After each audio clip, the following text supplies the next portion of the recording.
Gets the point back over to He's gonna kill everybody. Oh! Okay, High. Baker may be in trouble here. Deathmark tries to clean up. Baker, what was that? Liquid are doing it. They're gonna Team take Liquid.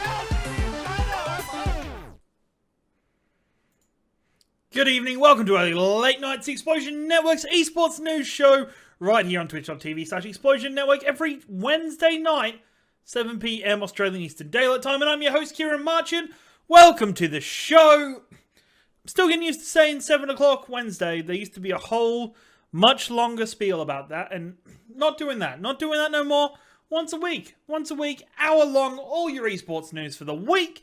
Right here, make sure you're here every week. If you can't make it to the live show, make sure you check it out a day later. That is 24 hours later at 8 PM Australian Eastern Daylight Time on youtube.com/Explosion Network, explosionnetwork.com/ it'll probably be /the late night /ELN73 for this episode. Or just, any good podcast services you can listen. Good podcast services, that is. Good ones. You can listen to the sound of my voice while you sleep. How beautiful would that be? This week has been a great week for Australian esports and esports in general. We've had some fantastic results happen. Overwatch League has been a huge thing. I must apologize. There were no Overwatch League recaps this week. I was dealing with a couple of things that meant that time was a bit short, so I didn't have the time to put enough care into those videos I'd like to. Hopefully they will be returning this weekend for each of the days.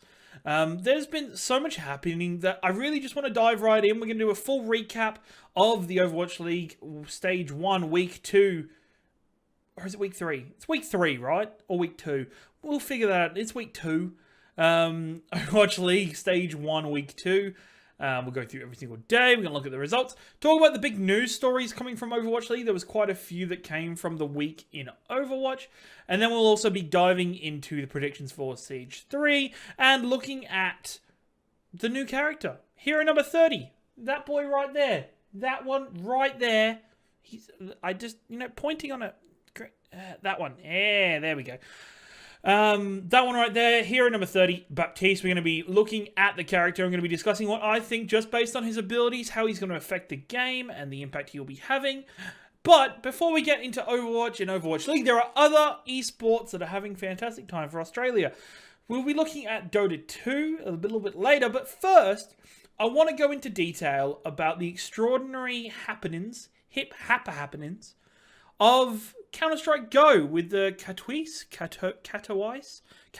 I believe it's Katowice, ESL One's Katowice 2019. I'm saying that wrong. Correct me in the comments or in chat of how you say that. But the Renegades had fought their way through valiantly to qualify for this event.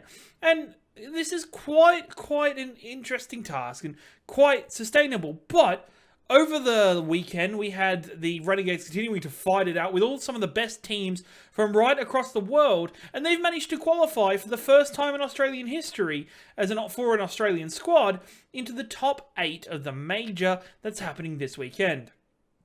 Now, Renegades have been up against it. They have had such a harder time compared to many other teams because of the ELO system in CSGO that goes off the rankings of your previous wins and losses and other tournament performances that ranks you in a spot for the up-and-coming tournament, event.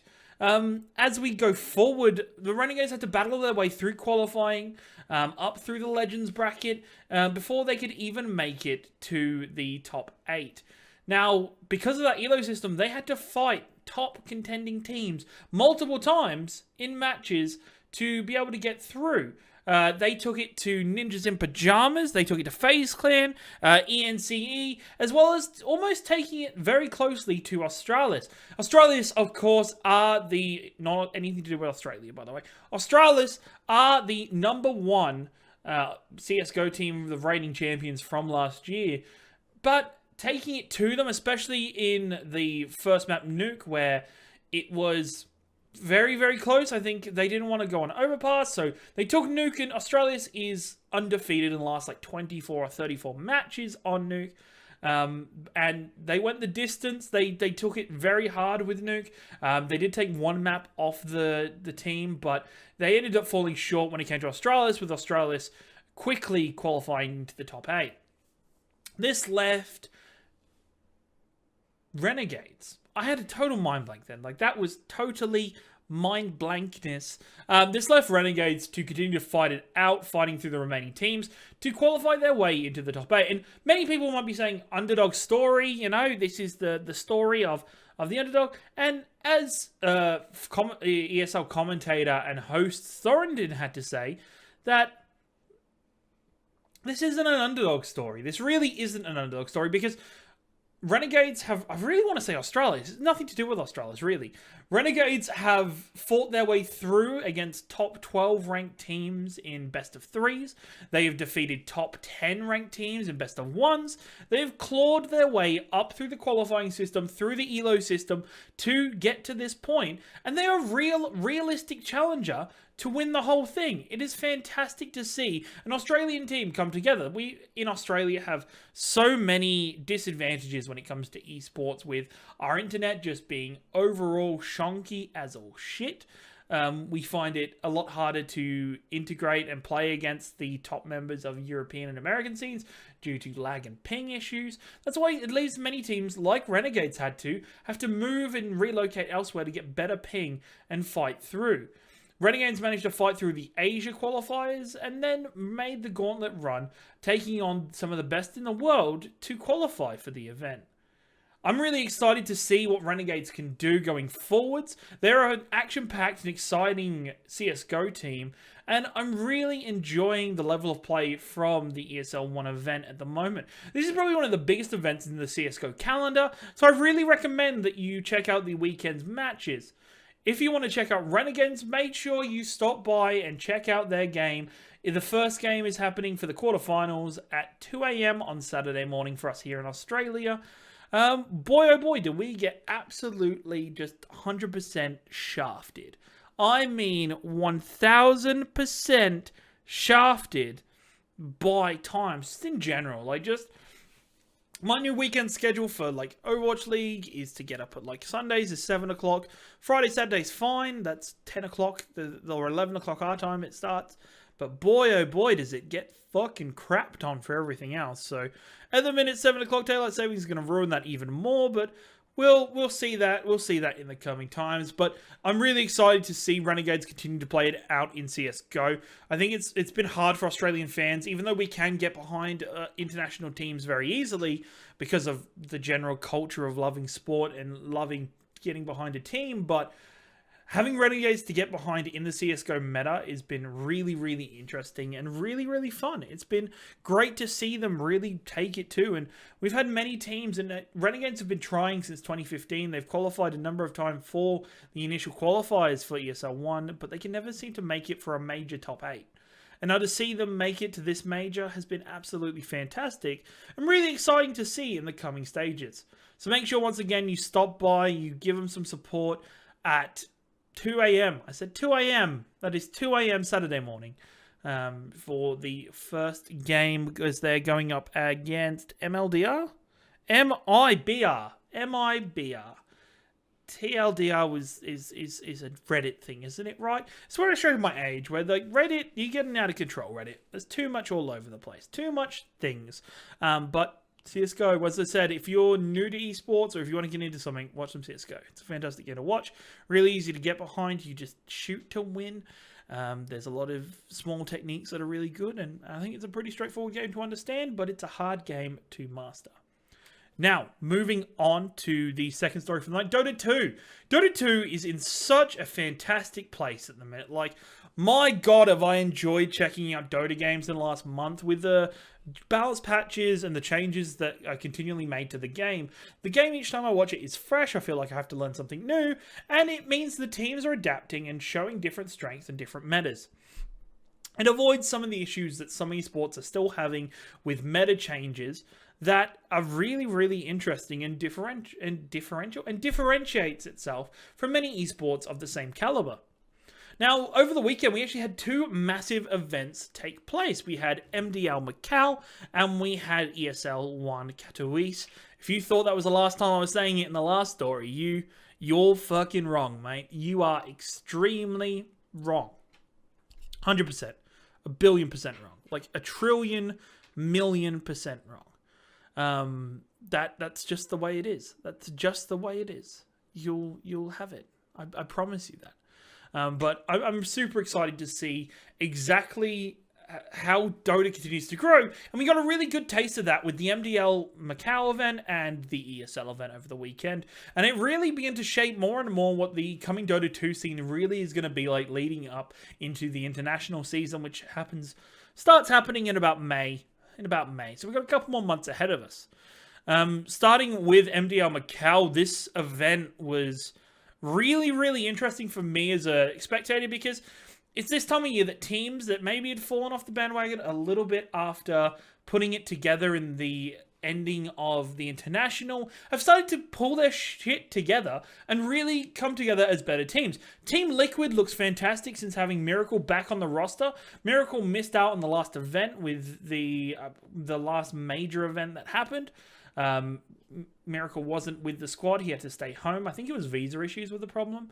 But Miracle managed to make his way into the games for this one. And boy, did he remind us that he's a goddamn monster. Miracle is an absolute monster.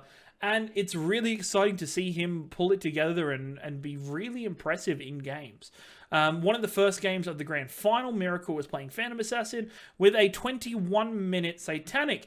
That is the second fastest Satanic in the 6.7 XX meta. So in so many updates now, that is the fastest Satanic, and it is so interesting to watch.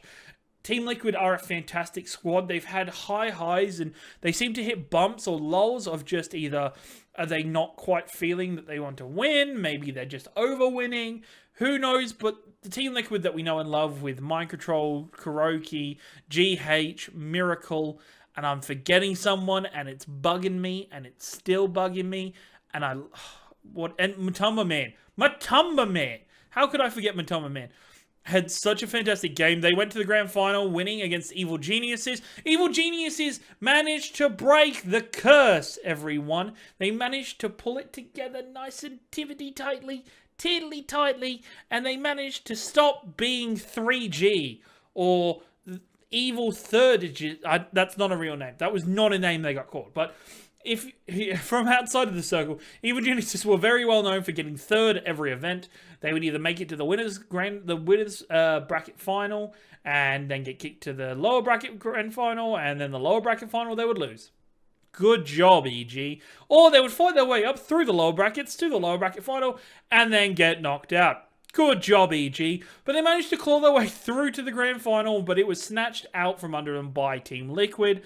This shows that Evil Geniuses, there are hope for you, Evil Geniuses fans. There is a lot of hope when it comes to their playstyle and how they're going to be playing in the future tournaments. It looks like Arteezy and Sumail might have had a little bit more chemistry. I think on that squad, for me, it's always been Arteezy and Sumail on the same squad. Is so odd just because they want to do the same thing. They want to do the same job. And I never feel that one of them feels comfortable in a game. Like, I've never seen many games where both of them have felt comfortable and top level in much of what they're doing. And it's really exciting to see them start coming together finally after many years. So I'm excited to see what Evil Geniuses can do. Team Liquid are proving that they are back on track to being a high-level team, to be another contender for the International 8.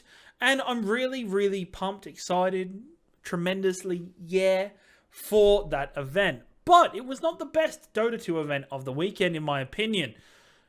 That was ESL One. ESL One continued to be absolutely fantastic, with Team Secret running through the competition, going 16-1. Yes, that is only one map dropped for the entire tournament. They managed to make their run through the winners bracket final and managed to really, really easily stomp out the grand final. And this solidifies for Team Secret that they are the number one squad in the world. And I think many people can question Team Secret. Many people put VP, Virtus Pro in there. But Team Secret is a more established squad now. They seem to be more comfortable. And Virtus Pro aren't seeming that hot. Virtus Pro seem to be stumbling. And it's getting to the point where questions are being asked of them. Can they compete? Can they bring it together and strive forward to really make an impact on the scene? Will they be able to actually make an impact? Because the Virtus Pro that many fans know is this juggernaut that looks amazing, but anytime it goes into a major event, it falls on its face. No matter how many Head and Shoulders ads you get, you've got to get a win at some point, and time's running out for that VP roster. Now, OG showed us their true colors and showed us the OG that we love. Many of us have watched them through the trials and tribulations of the post-TI, where they went through their slump as many TI champions go through, and with Ana no longer on the squad, they look like they've been trying to find their way. They tried to do with Pycat as the carry. He was quickly released, and then they carried on with their new roster, and OG made the run. They made the run all the way through to the lower bracket semi-finals, and then Gambit destroyed them. Gambit actually took it, and I really like this storyline that's building between OG and Gambit. They're both very evenly matched teams, and they bring out a really awesome style and aggressive set of Dota that I really enjoy. I really enjoy watching OG versus Gambit games, so I'm excited to see how that storyline grows going forward. And then Gambit went on to get their way into the grand finals, where they just got shit on. I think I saw a stat that was against every other team, Gambit is like 11-2. Against Team Secret, they're 0-7. That's showing that Team Secret is just on another level, and to have themselves solidify that position in the overall rankings with the Dota 2 Pro points at the moment is really, really good for them. It's really good to see Team Secret come out on top. Can Team Secret keep this up all the way to the international or to the next major? Who knows? They do go through tremendous lows at points, but I'm really excited to see how far it comes forward. And Dota 2 as a whole, I think, is really well balanced and a well presented game. I think it's really well done in terms of how it's balanced and how the teams are put together in terms of what strats they're running, the range of strats and characters that can be used in the game, and what happens to those characters that aren't being used. I think teams are finding better ways to utilize them, and Dota 2, the devs from Valve, are doing a really good job at putting it together and fixing those characters that need fixing. One certain developer that needs that advice is Blizzard. Good old-fashioned Blizzard. The boys from Blizzard. Blizzard's in such a unique space, and many people are crying out currently for a better meta, a better way to play the game, or that they're questioning, is GOATS the best thing to do? Boy, oh boy, I don't mind GOATS, actually. GOATS is actually a good thing. I really like watching GOATS, so it's been really fun. I did miss out on doing Overwatch League recaps for week 2, so we're going to really quickly go through each game, break it down. Some of the storylines that have evolved from those games we're going to quickly talk about as well. And we're going to proceed forward throughout the week. I'm then going to do my predictions. And then we're going to go over Baptiste. Hero number 30 for Overwatch was released today, or announced today. There's been teasers for the last week. He's a fantastic character to look out for, so I'm really excited to talk about him and discuss where he fits in with the Overwatch League and the Overwatch meta in general. Let's dive over to Overwatch League, the Overwatch League Webarino website that is just not working. Just not working. That's a jerk move. Let me just quickly fix this one up. That's awkward. Just let me just a second. Just a second. Okay, maybe if I do this, we do this, we do this. Hey, look, it shows me that thing that I'm uploading. I had this all prepared and it was working. Look, it's working fine now. I just had to have that thing open. Just had to have that window open. God damn it. God damn it. So week 2 of Overwatch League kicked off with the London Spitfire getting a win against Washington Justice. Many of us probably saw this coming. Washington Justice is probably the lowest ranked team in the league. London Spitfire not looking so hot, but they've been looking really good this week, as we see in the coming match after this one. London Spitfire have finally found the recipe of maybe taking Birdring out and just playing with guard and letting Profit continue to carry the team is working out. And I hope the London Spitfire management is realizing that they need to use Profit to his full potential and build the team around Profit. Stop building the team around Birdring. He doesn't quite fit in every meta. Where Profit seems to be the man where you need something, he's going to go get it done. He's going to learn how to do it. He's going to progress in such a way that he can play characters to the highest standard. The fact that when London Spitfire were losing so badly in week 1, they then managed to claw it back due to, that Prophet still was the best Brig, one of the top 3 Brig players in the entire league. And then week 2 is Gonzaga, and he's making numbers that are absolutely huge. It's really interesting to watch. Florida Mayhem finally got a win over Philadelphia Fusion. Philadelphia Fusion had some issues this week with Boombox, their off-support player, being unwell and having to bring in their Overwatch League, Overwatch Contenders support in Elk. Elk is a main support player, playing on the off-support. Didn't look entirely comfortable. He didn't do a bad job. He just didn't look comfortable in the role. Florida Mayhem finally gets a win over them. Mayhem's really I don't think I would too much. Dallas fucking Fuel. The shirt I'm wearing, the team I love, gets 4-0'd by the Guangzhou Charge. Now, Charge are one of these teams, and I put Charge on the same level as I put Spark. And we'll quickly see why I put them on the same level, because it's quite frustrating. But I don't know what to make of this team, because people want me to think this team's really good. But then the first week, they have such a hard game against the Chengdu Hunters, and now they're doing 4-0ing Dallas Fuel. So Dallas Fuel come out, they look nervous, they look horrible. They continue to switch between AKM and God damn it, Ashley. The level of competitive play between Charge and Dallas Fuel it's just different. And the fact that they keep switching between AKM and Effect is really, really hard. It's really, really just difficult for them to play with Effect on the roster or Effect on the field in the current meta. Effect wants to be playing in metas where they are he's able to carry the team and he's able to make the difference. This meta is not that. There needs to be teamwork. There needs to be team moving together and working together for the good of the entire team. Continue for the last match of Friday. Seoul Dynasty took on Chengdu Hunters. Chengdu Hunters are really trying to cling on to this "we don't play goats" nonsense, and it's super poor. They're trying to hang on to not playing the meta, trying to work out their own thing with all this DPS and with Hammond, and it's just not able to function. It's just not able to get there, and it's really disappointing to see that. Atlanta Reign versus the Toronto Defiant on day 2 saw Atlanta Reign really pulling it out and really showing themselves to be a team to beat in the Overwatch League. I think many people had Defiant underrated, and Defiant came out really good showing. This was a fantastically close game, but the Reign, with its great roster with Defran and Dogman or Pogman or Dogshit, whatever you want to call him, have been absolutely fantastic to watch, and it's been really exciting to see that new squad come together. The second match for the day was New York Excel versus Los Angeles Valiant. Valiant continue to look good, but still not win games, where the New York Excel continue to look extremely good and continue to put it out there and put out the pressure on the other team. The range of extent or flexibility their team has, and I really like the fact that they're settled on this roster with Libero and Nene as their DPS players, rather than switching between Sabiobi, Pine, Nene, and Libero. I'm really glad they managed to find themselves kind of chilling on that and able to continue to progress. And even Flower, actually, there's 5 DPS players, and it's crazy. But I'm sure we'll see the rest of the DPS as the meta changes, but for now, I'm glad they've come to the decision. We're just sticking with this roster. We're going to let them play. We're not going to keep swapping people out. We're not going to do anything like that. We're just letting them play.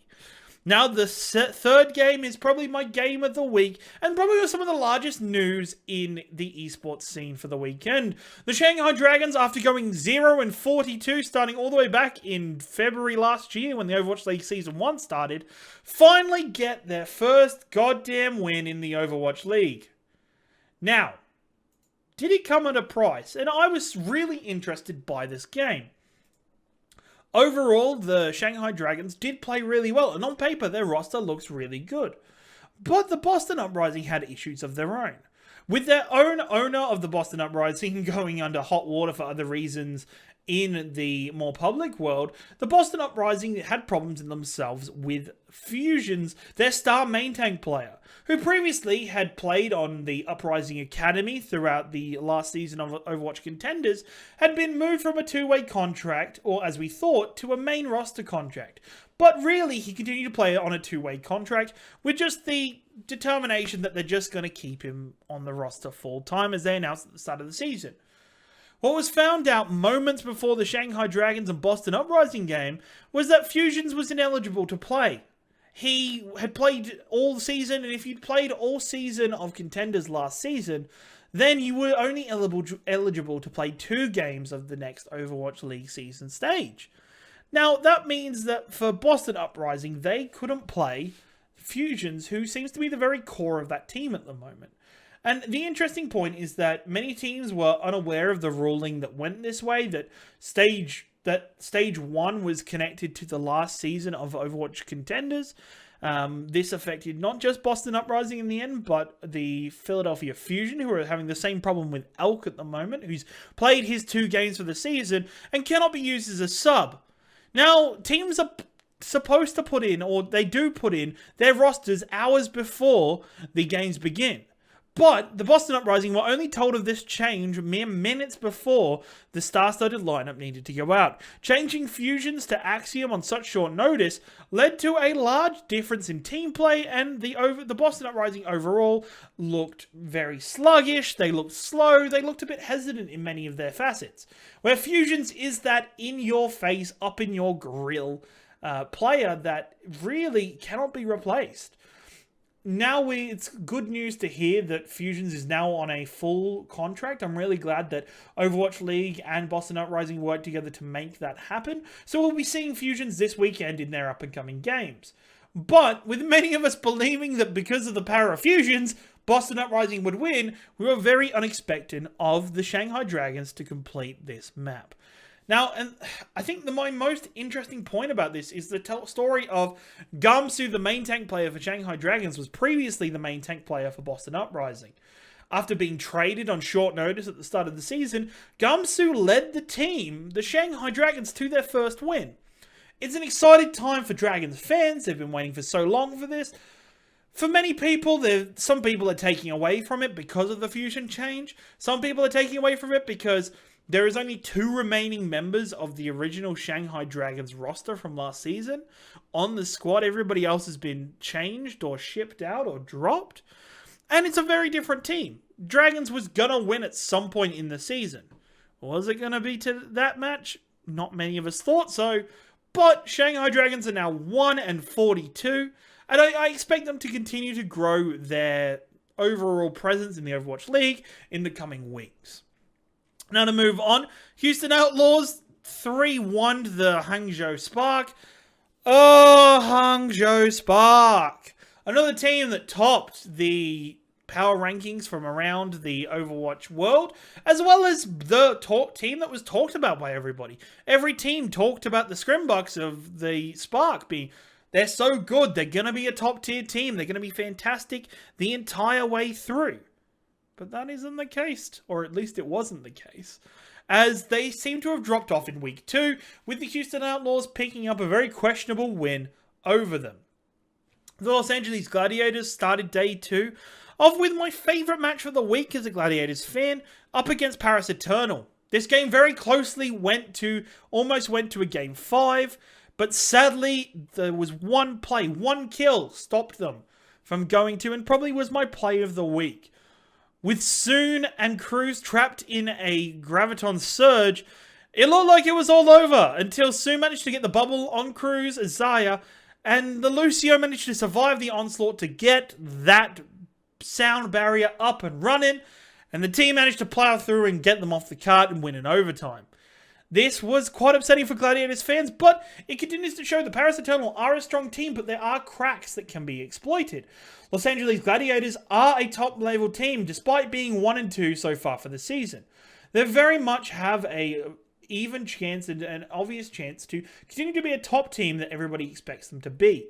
They seem to break down and envision for each team extremely impressively thanks to their coaching staff, and I'm really excited to see the growth of this team throughout the season. Now, the Philadelphia Fusion and the Dallas Fuel went head-to-head. This was fueled Pardon the pun. This was fueled by the comments of Jane on Twitter or on his Twitch channel, commenting that Philadelphia Fusion's GOATS was trash. Fusions, specifically Carpe, took this very personally and got offended, and they said they were going to flatten the Dallas Fuel. Now, would you believe it? AKM played for 3 maps for the Dallas Fuel. Effect played for 1 map. They won the 3 maps with AKM and lost the 1 map with Effect. So I really hope this continues to provide the data that Dallas Fuel needs to just continue running the squad with AKM, build up some confidence with the team, and then maybe swap in Effect and continue to grow from there. I think at the moment, AKM is the true leader and the better Zarya player for the squad. And I'm really excited to see in week 3, hopefully this change comes into effect full time and we get a more steady and top level Dallas Fuel. Now the Vancouver Titans and the Guangzhou Charge went at it 3-2, with the Titans appearing to be one of the very best teams in the Overwatch League. It was really nice to see them challenged by the Charge. After Bumper had said in the last interview that they were going to 4-0 every team, they instantly lost the first map to the Charge. Good job, Bumper. Titans still managed to look like an incredibly strong team, and Charge continued their run in the mid-levels of the Overwatch League. Chengdu Hunters versus Florida Mayhem was the battle of the boredom. It wasn't as bad as the Hunters versus Spitfire game, but it was sad to see the Mayhem lose this one in the end and the Hunters pick up the win. I don't think many people enjoyed this matchup. This is two of probably the lower level teams playing, and it's not the most fun kind of Overwatch to watch at the moment. The final day, the Monday for us here in Australia, led the Hangzhou Spark versus the London Spitfire. London Spitfire 3-1'd them.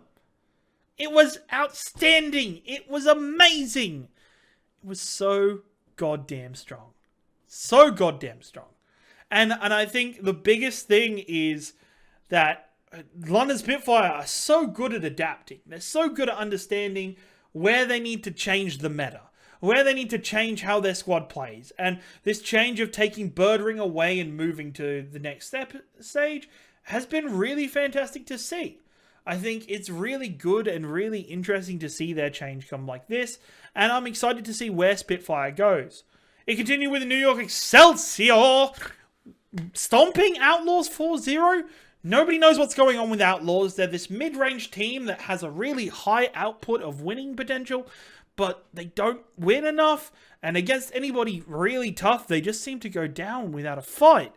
I think there's rumors of Jake getting in trouble for slamming the desk, and I was actually quite happy with Jake doing this in the game. I thought this showed a lot of passion for the game from Jake, and it was something really good from a team that just seems to be perfectionist a lot of things. The Toronto Defiant managed to 2-1 the LA Valiant. Valiant still not being able to take a win. And the most anticipated game for the week, the Vancouver Titans versus San Francisco Shock. Shock continue to look like a team that should be doing amazingly, but they keep making mistakes in the way of how they're playing and their play style overall. I really hope in the coming week that Shock can pick themselves up and continue to grow as an organization, as a team. Week 3 of the Overwatch League is going to be an interesting one for a multiple of reasons. I think it's going to continue to show the depth of teams. It's going to continue to show us how the ladder really shapes up. And it's going to lead some more evidence and advice for those in the teams to make up their mind and really see how the meta is being shaped. Now, the Washington Justice will be taking on Philadelphia Fusion in the first game on Friday. This is not going to be the greatest game. They should have Philadelphia Fusion winning out 3-1. I'm interested to see what Fusion do, considering Boombox was sick all of last week, if he's going to be brought back in, or what have they done about Elk? Have they brought him onto a full-time contract? The Seoul Dynasty are playing up against the Boston Uprising. This is going to be a fantastic game, going 3-2 to the Seoul Dynasty. They are a very powerful squad, and even though Fusion is guaranteed to play this map, I don't think he's enough to take down Fisher and the South Korean boys. Now, the Florida Mayhem will take on the Guangzhou Charge. Charge is going to win that 4-0. And the San Francisco Shock is going to take on the Hangzhou Spark, 3-1 to the Shock. Out of the two teams, I think Shock overall has looked more impressive, and the teams they have lost to have been high-caliber teams.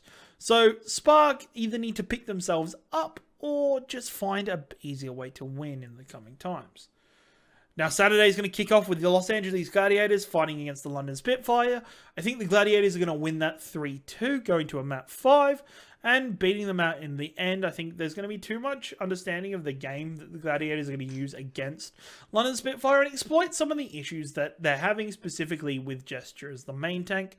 Toronto Defiant will be taking on the New York Excelsior. I expect New York Excelsior to take that 3-1. I think Defiant will take it to Excelsior, but I don't think they'll be able to quite peg them in enough maps to make it go game 5.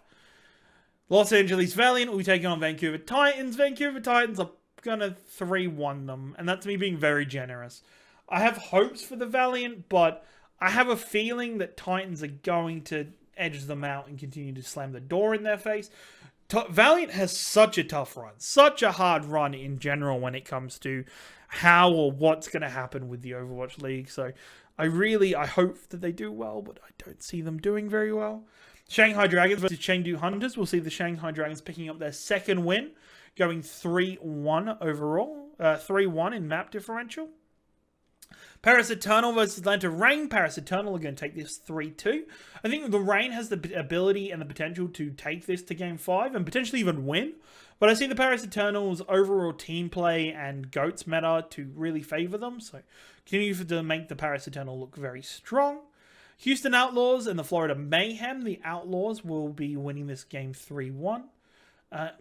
Maybe even 4-0. Depends which Florida turns up. Shock will 4-0 the Washington Justice. Dragons and Dallas Fuel. I think Dallas Fuel will 3-1 the Shanghai Dragons. Monday is going to be Boston Uprising versus Toronto Defiant. It's going to be 3-1 to the Boston Uprising. Hangzhou Spark versus Los Angeles Gladiators. 3-1 to the Los Angeles Gladiators. LA Valiant versus the Guangzhou Charge is going to be 3-2 to the Charge, as well as the New York Excelsior taking down the Seoul Dynasty 3-2. It's a really good weekend overall of Overwatch League. I think the strongest day is this day, definitely. The Monday is going to be a fantastic day full of Overwatch. I think the first 3 matches here, it's really sad. I think the top level of Overwatch League right now is really goddamn high. Everything else just seems to be a little tiny bit low. So those are my predictions. Make sure you stop by explosionnetwork.com this weekend to check out all the recaps that will hopefully be on the website each and every day following the events of the day. I'm excited to see what happens. I'm excited to talk to you about it and give my opinions on it. Now, a lot of news broke in the last 24 hours about the Overwatch state. The state of Overwatch. The president of Overwatch, Jeff Kaplan, sat down and said, things need to change. We need to build a wall. No, he didn't do that. That'd be a terrible idea. But, I'm getting political. I guess. No, I'm not even going to make that joke. Anyway, carrying on. They released not just the brand new Hero 30 Baptiste, but also managed to bring out the Overwatch patch notes for the upcoming patch that have now been released on the PTR.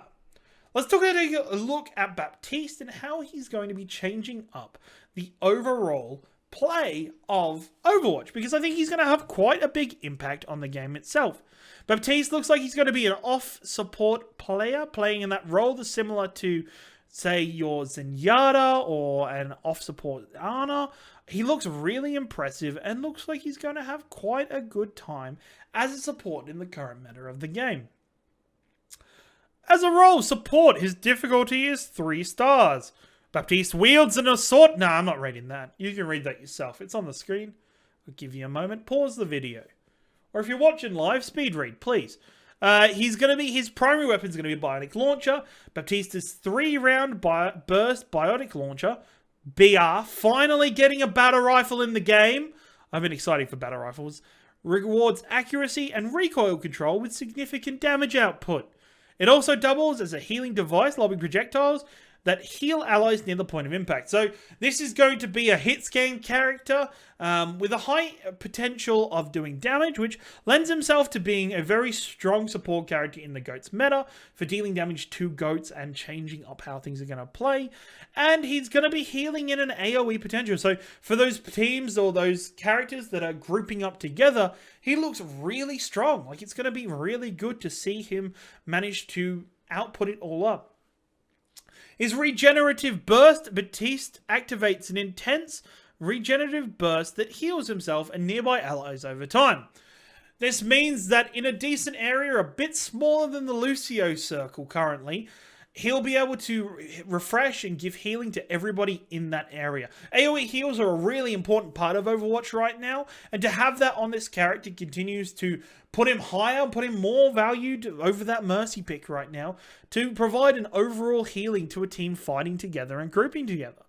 Immortality Field, probably one of his strongest abilities, and maybe a very strong ability in the game. Baptiste uses the device to create a field that prevents allies from dying. The generator can be destroyed. It's a pretty small circle. I'd say it's probably the size of maybe 2 Orisa shields put back to back. It is going to stop people from dying in that shield. It's fucking cool. I think that's a really cool thing to see, that you can set up it on top of a Bastion. You'd have to blow up the device before you kill the Bastion. The Bastion is going to kill you before then. It's going to be a really interesting time to see how that plays out and what actually happens for that. His amplification matrix is going to be, he's going to pop up a wall that creates a matrix that doubles the damage and healing effect of friendly projectiles that pass through it. So let's... Doubles! Sorry for your ears. Doubles. That word is so important. And it looks like in the PTR and with Jeff Kaplan's notes that damage that's already been boosted before it passes through that is going to double.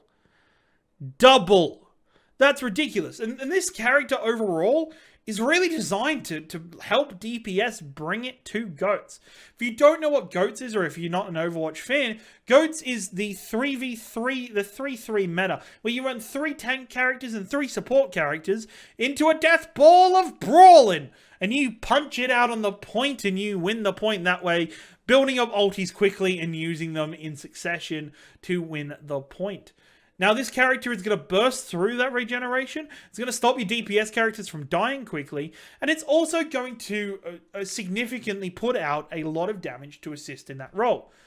Many people have said, well, Ciaran, what's it going to do? I think it's going to boost GOATS and nerf GOATS. It's going to have a double action.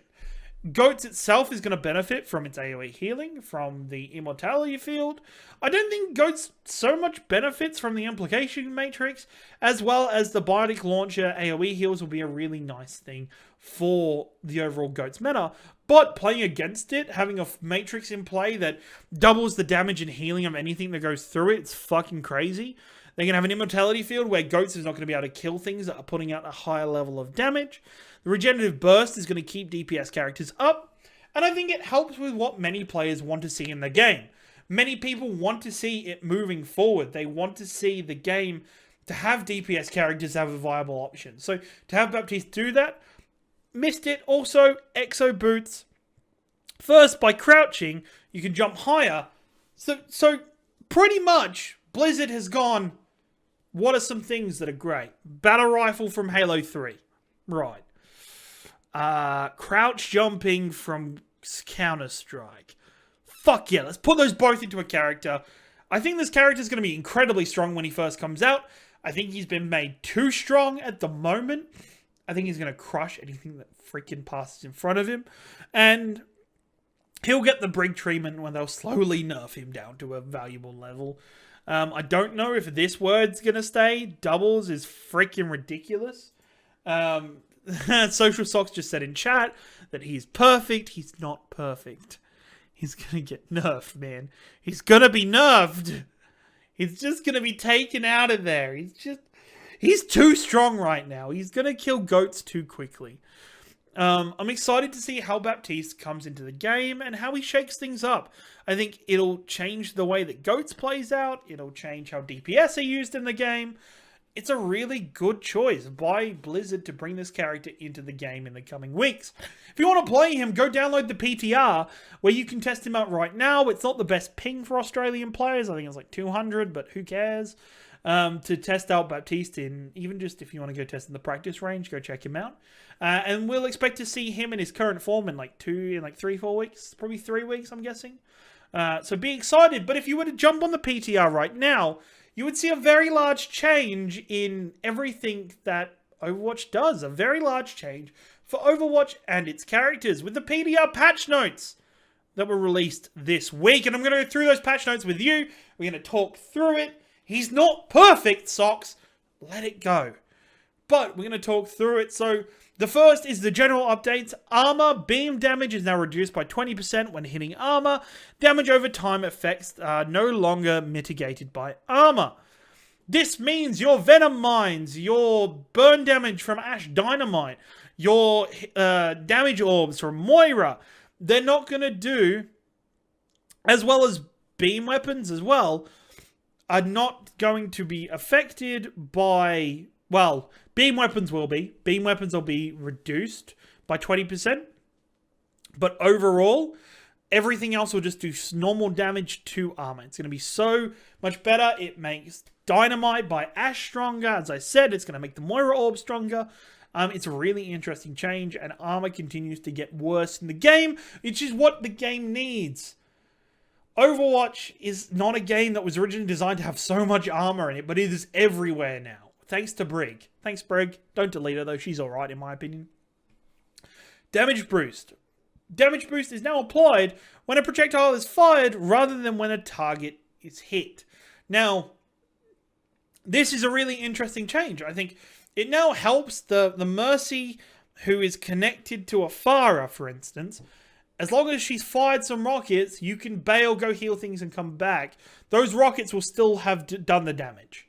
You won't, as soon as she unlinks you, even if your rocket is in midair, it's going to do the full amount of damage. Thank fuck for that. That is a nice quality of life change, and it's going to affect the amount of damage characters are doing against big tankier goats. The old goats. You know, as Social Socks, who's in chat right now, has already said to me today, they've decided not to nerf shit, they're going to buff shit to make everything worse. Which is an interesting way to go, and sometimes it works, sometimes it doesn't. Knockback distance is now more consistent. Heroes that are flying can now be knocked back and slowed. So, this is such a good quality of life change, because when the difference between a Lucia boop with a Reinhardt standing still and a Reinhardt who's jumped or is running is fucked. To see the amount of times you boop a Reinhardt and he barely fucking moves, and then you get booped as a Reinhardt and you seem to go flying 20 meters, I'm glad it's going to be more consistent. It's going to be more manageable for players who are getting booped to manage how they're flying or how they're moving. It's going to be interesting. I'm interested, is Junkrat's concussion mine classed as knockback? Or does that just work on... I don't know. It'll be interesting if that affects how he controls in his mine jumps. That'll be an interesting thing to test. Sound. A new sound plays when you land a hit with a damage boosted. And a new sound plays when you land a hit but it doesn't do any damage. That's fucking nice as shit. So you know that a damage boosted hit has landed. That's fucking cool. And you know when the damage has been mitigated by some shit. That's very good. Very, very good. Now onto the hero updates. Nano Boost. Healed, reduced from 300 to 250. Which is, I think, is fine. I think Nano Boost is in such a good place right now with that 300 healing. Lessening it down will make it more... It's going to be more judging when an Ana uses it on the Reinhardt or when she uses it to save somebody. I think it only affects tanks really with the 250 rather than 300. So... it's a nice change. Good on them. Giving Nano Boost an instant heal effect enable players to, survive longer. It removes some of the survivability. Survivability might be too good. Too good. Maybe they wanted you to be survivable. They didn't want you to have full health while being survivable. That's Rising Uppercut. The cooldowns reduced from 7 to 6. 76. I think Doomfist got nerfed into the ground last patch. He got changed to a point where he was no longer effective in play. So making these changes really kind of lets him do more things more often. Lets him be more involved in the game because Doomfist is very ability based and very needed overall for the scale of Overwatch. I think he's very much a needed member of the roster.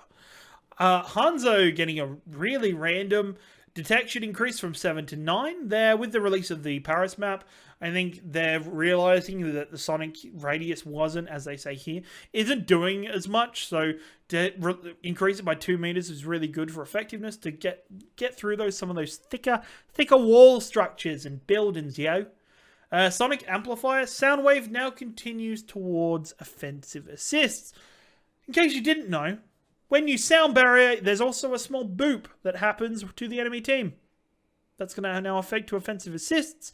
It's a fucking quality of life thing to say, hey, Lucio. Thanks, man. Thanks. Fuck, okay. For McCree, if you're a hit scan player or if you know McCree, you knew this shit was coming. You knew it. You fucking knew it. From 55 to 50. So that is a 30 damage decrease overall. Because it's 5 per 50. So instead of doing 300 damage, it's going to do 270. Wait, not yet. No, that's the wrong math, Ciaran. So instead of doing 300, it'll do 270. No, it's fucking. I'm off with the math. Fuck the math. It's 6 times. Right, we're gonna work this out together really quickly. 6 times 5 is 300. Is 300. 6 times 50 is 300. And then 5 times 6 is 30. So you take that. No. So you add that 330. Instead of 330, it's going to be 300. It's going to tell me this here, right? It's going to, fuck it, whatever. Fuck maths. Who needs maths anyway, everybody? Also, damage per second decreased from 275.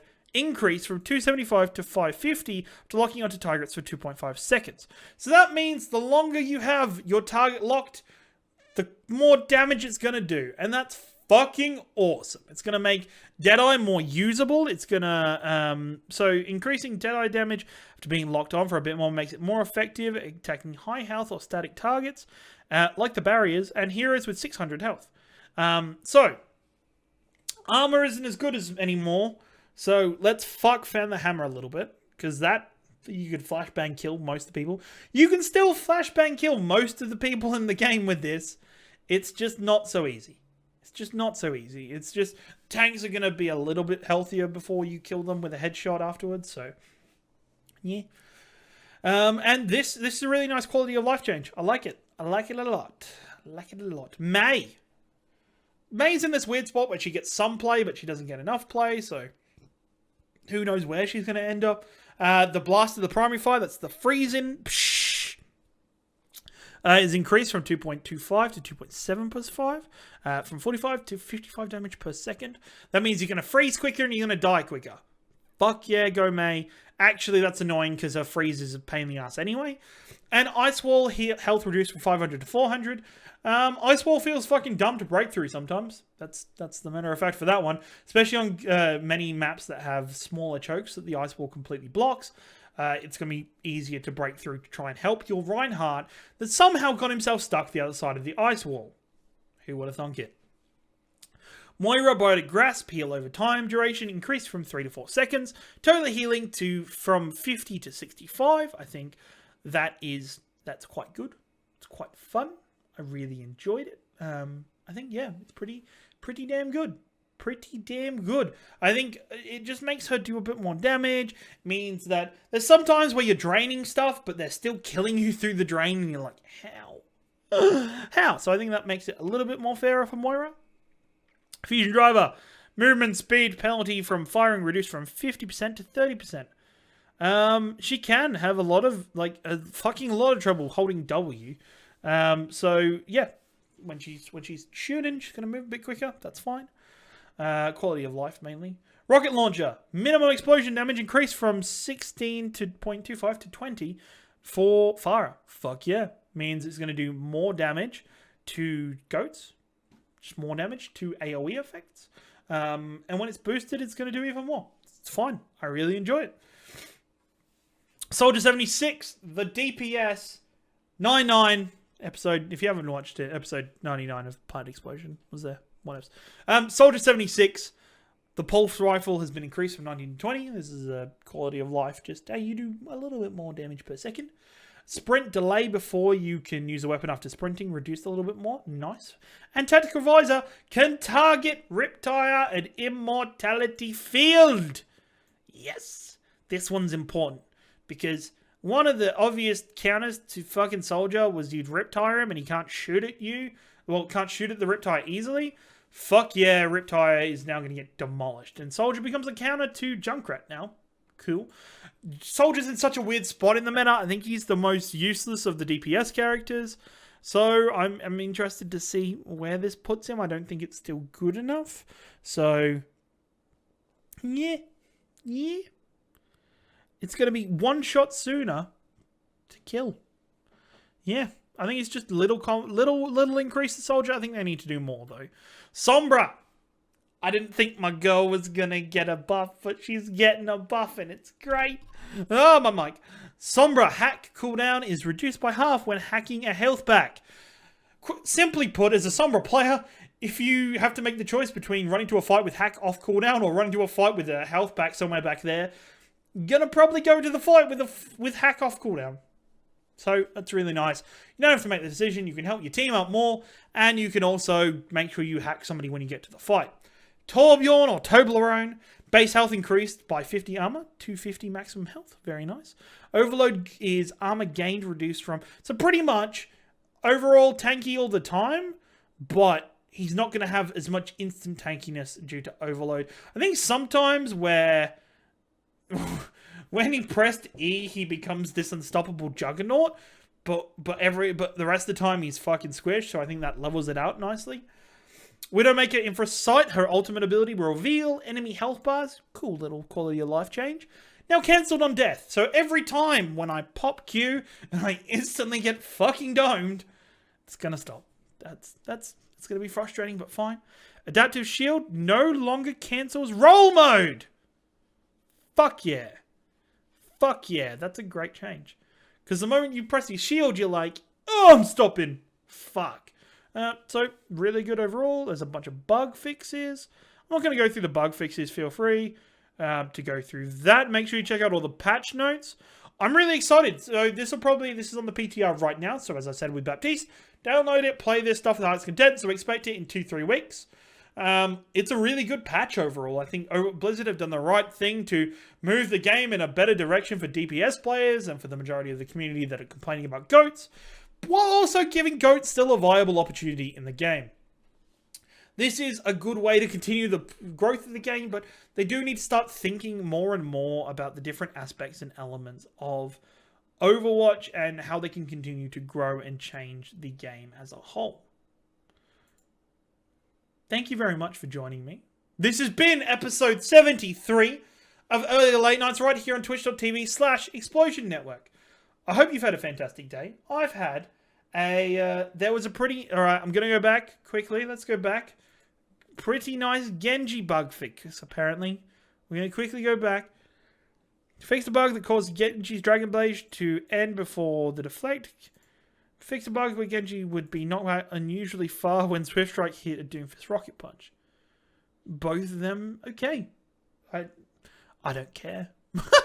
As a non-Genji player, I couldn't give a fuck. I mean, what? Anyway, carry on to the outro. God damn it, Social Socks.